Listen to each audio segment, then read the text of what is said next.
And welcome to Seller Jams. This is a podcast that I'm starting to bring together a tribe of folks who care about e-commerce, personal freedom, selling on Amazon, being at the top of the pack, and using community to do all of that. We're a tribe, folks. Everyone's in this together. I come at this whole game from an abundance mindset, and I love to surround myself with people who feel the same way. So this is a podcast where we talk to Amazon sellers, e-commerce business owners, other folks in the ecosystem to tell their stories, to inspire, to share the most up-to-date strategies and tactics that are actually working, drilling down, and to talk about their experiences selling on Amazon or selling in different e-commerce channels. This is for people who are interested in starting an e-commerce business, who are already running an e-commerce business, who are looking to invest, purchase an e-commerce business or invest in an e-commerce business, or those of you that are in physical retail and want to get into Amazon or e-commerce. If you're any one of those, this is for you. And if you're cool and you smoke turmeric vapes, then come over to my house. We'll play Mario Kart and hang out. And you can also listen to the podcast. We can listen to the podcast together while we play Mario Kart. Oh, who am I? I'm Chris Rawlings. And let me tell you about my story. It all starts a couple years ago. Well, I'm not going to go back to my birth. That was 30 years ago. Let's just rewind 3 years. 4 years. Wow. Time flies. 4 years ago, approximately, I'm working in a solar company. I have a technical degree from Rutgers, a physics degree, and I'm having that quarter-life crisis that all ramen noodle eating 25-year-olds eventually have in their life, where they realize, holy shit, I've been studying my whole life for this, to sit in a freaking cubicle for the next 5 decades? I don't think so. And that's what was running through my head.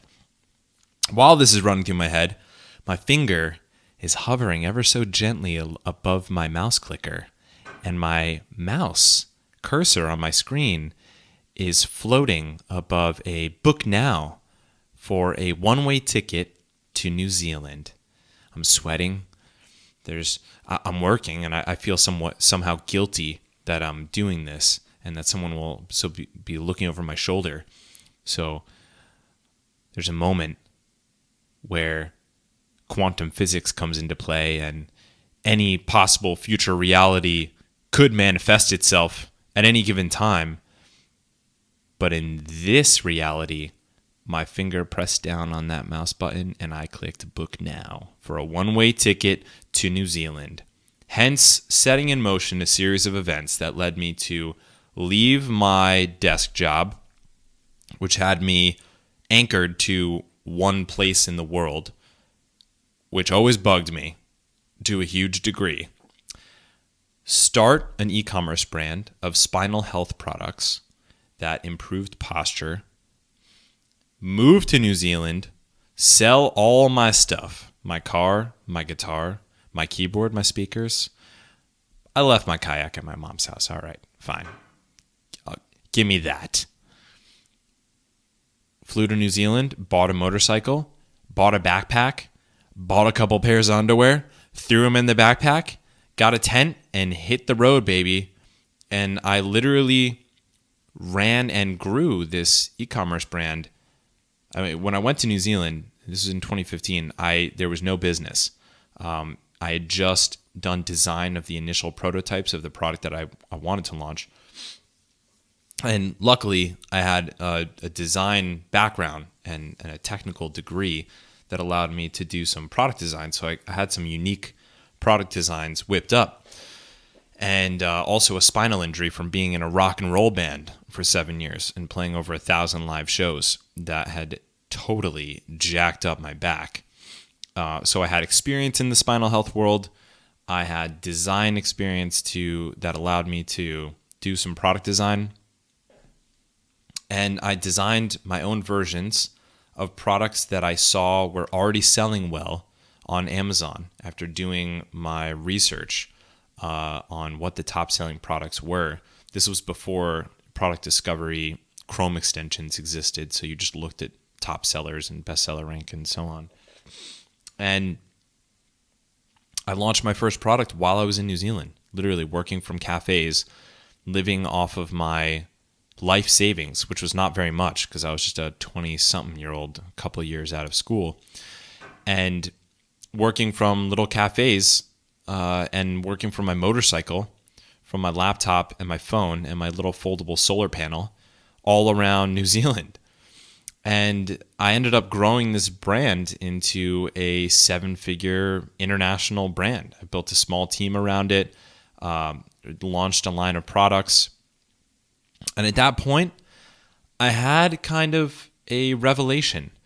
I left New Zealand and went to Australia. I went to Norway and canoed the fjords of Norway with my little brother.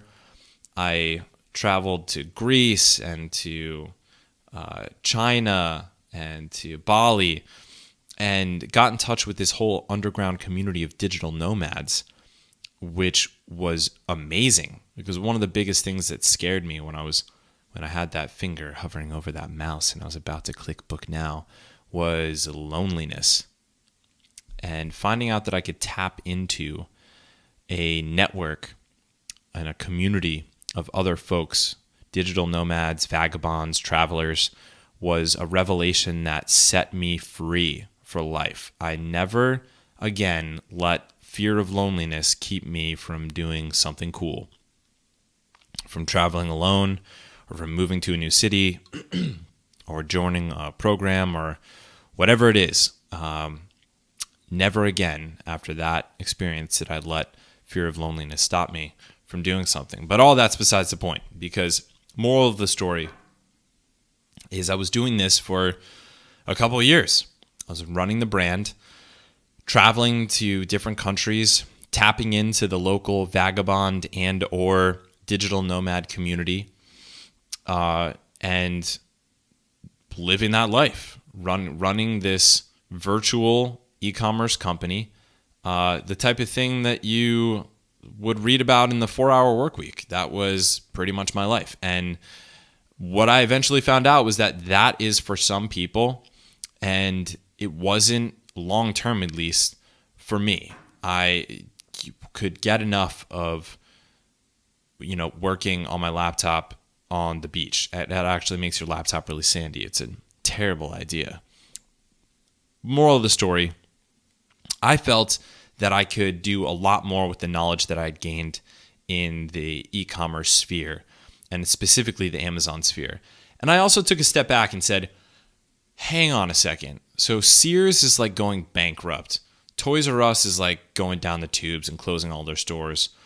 Borders just shut down. Like all of these gigantic retail companies are just going under. Yet I'm sitting here in my underwear running a 7-figure empire from a hostel in Norway. Like, what the heck is going on?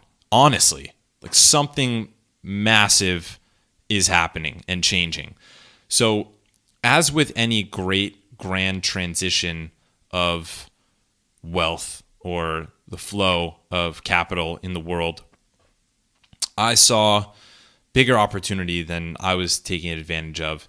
And I also felt the need to expand. I'm a very ambitious person. I felt the need to expand what I had learned to a wider audience, to a more high leverage way to have impact and to influence the change that I was seeing in the world and the acceleration of this change, and specifically the change from physical to digital retail.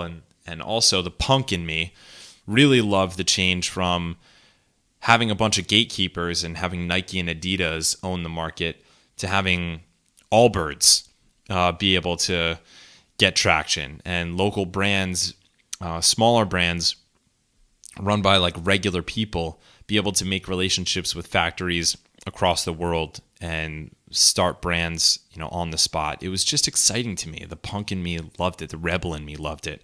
And I wanted other people to experience that too.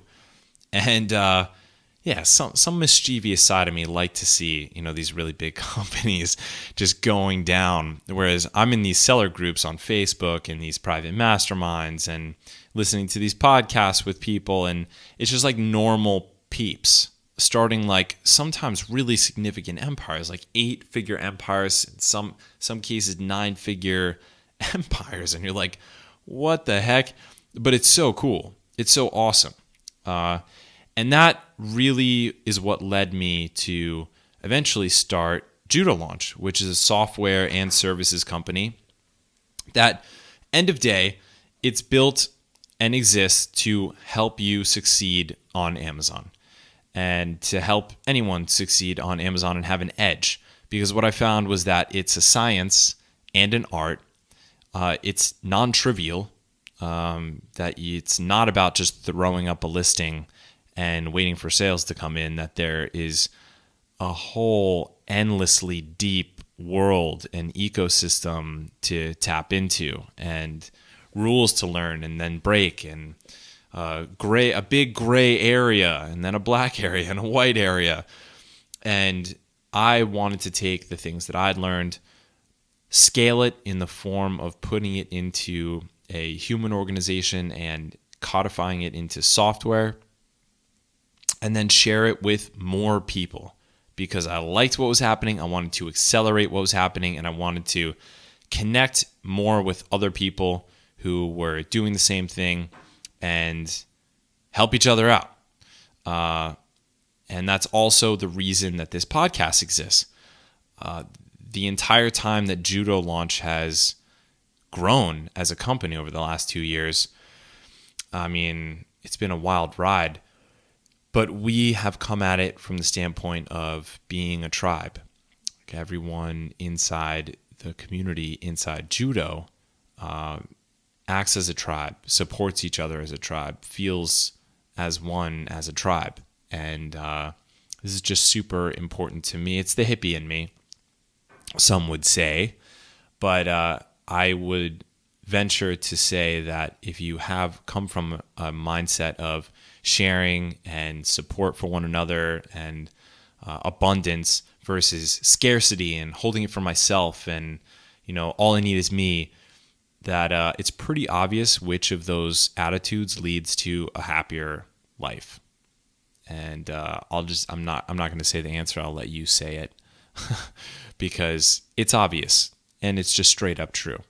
And, science would agree, I'd venture to say. You can Google it. So that's why this podcast exists, guys. This is knowledge sharing. I have come to be lucky enough in the past couple of years to get connected with hundreds of top thought leaders in the space, highly coveted speakers, very inspiring sellers with cool stories of their own, with technicians who are straight up nerds at constantly staying up to date with what works on Amazon now, because it's a constantly changing and evolving marketplace. And I would like to share it with all of you and have you guys share what you know with each other and me, and share what I know with you. So that's it. That's it, ladies and gentlemen. This is a short intro episode. That's just a high level bird's eye view of why this podcast exists and who I am. Who is Chris Rawlings? Now you know a little bit. You don't know some of the super weird facts about me that you will learn in future episodes. But, well, I guess you know one, that I smoke turmeric, apparently now. All right, I'll tell you another weird fact. So remember how I said I went to New Zealand? Yeah, that was all a lie. No, just kidding. So while I was in New Zealand, I hopped over to Australia and I met this guy from the UK. And man, I really don't know what came over us, but we decided to see if it would make us healthier if we snorted lines of turmeric.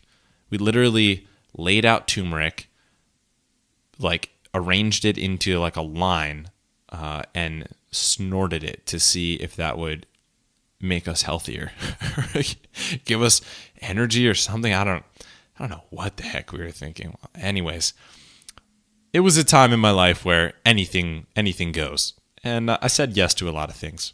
I'll just say that. We'll just leave it at that. So there's my weird fact of the day, folks. Don't worry, I'm an extremely weird guy. You're gonna learn a lot more weird facts about me, but that's it. Here's the part where I edit in a really cool guitar riff because it's Cellar Jams. Or we could just leave that. Let's just leave that. All right, ladies and gentlemen, thank you for listening. Very excited to go on this journey with you. I will see you on the other side. Welcome to Cellar Jams.